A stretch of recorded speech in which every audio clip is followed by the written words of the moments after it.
Every single second, our sun converts 600 million tons of hydrogen into helium. This process is called nuclear fusion. It is a relentless, staggering furnace that has been burning for 4.6 billion years. Without this specific fire, the universe would be a cold, dark, and lifeless void.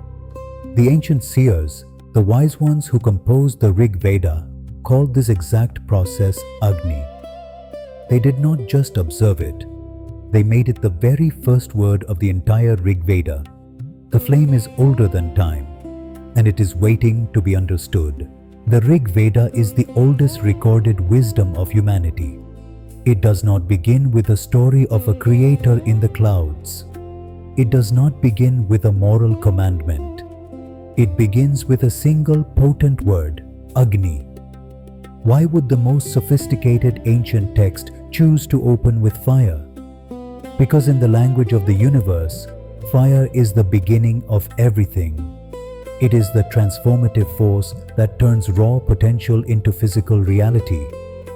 And this opening verse reads less like a prayer and more like a fundamental physics paper on the nature of energy transformation.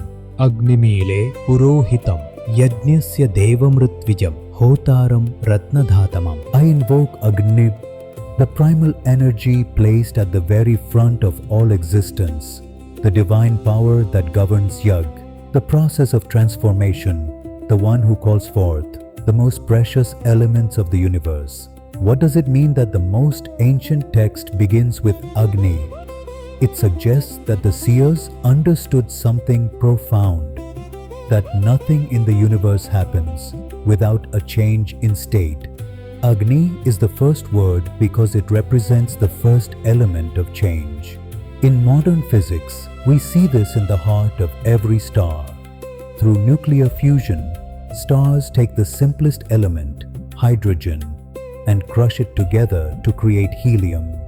And in that same furnace, every other element in the periodic table is forged. The gold in your ring and the iron in your blood were literally created in the fire of Agni billions of years ago. And this fire is not just in the distant stars, it is inside you right now. Every cell in your body is powered by the sun. The food you eat is just a way of capturing solar energy, which your body then burns to keep you alive. This is the constant presence of Agni. The Vedic seers who maintained the sacred fire were not performing a hollow ritual. They were practicing a deep understanding of energy transformation. They called their ritual Yag, a process where matter is offered into the flame to be converted into energy. In the language of physics, this is the first law of thermodynamics in action. Energy cannot be created or destroyed. It can only be transformed. When the seers performed Yag, they were acknowledging that what goes into the fire is never truly lost. It is simply changing its state from solid matter into heat, light, and sound. This connects back to Rit, the cosmic order we explored last week. Agni is the engine that drives the cycles of Rit, ensuring that energy is always moving and never wasted. The Vedas describe Agni as the messenger between worlds, the bridge that carries the earthly offering to the divine realm.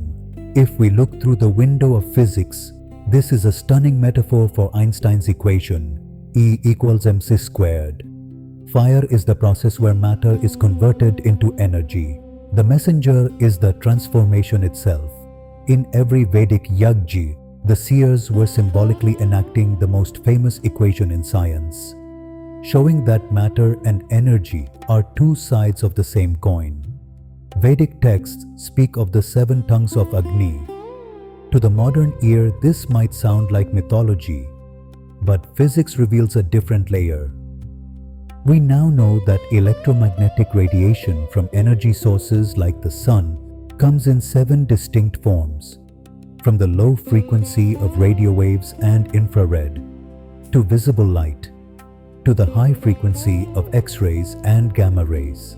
7 frequencies of light, 7 tongues of the same fundamental energy. And this fire is even present at the microscopic level. Inside every living cell, there are tiny structures called mitochondria. These are the power plants of a cell.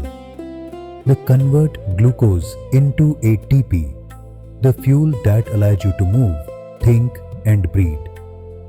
This is the cellular version of the Yajna. The ancient understanding that fire is the basis of all life is confirmed every time your heart beats. We are onal children on of the flame.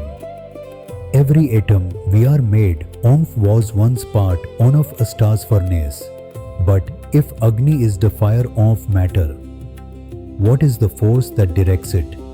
What is the power that moves through the fire to create a signal? In our next episode, we dive into the mystery of the electric mind, Indra. We will explore how the same force that throws a thunderbolt across the sky is firing through your neurons. Right now, the lightning is inside you, and it is ready to strike.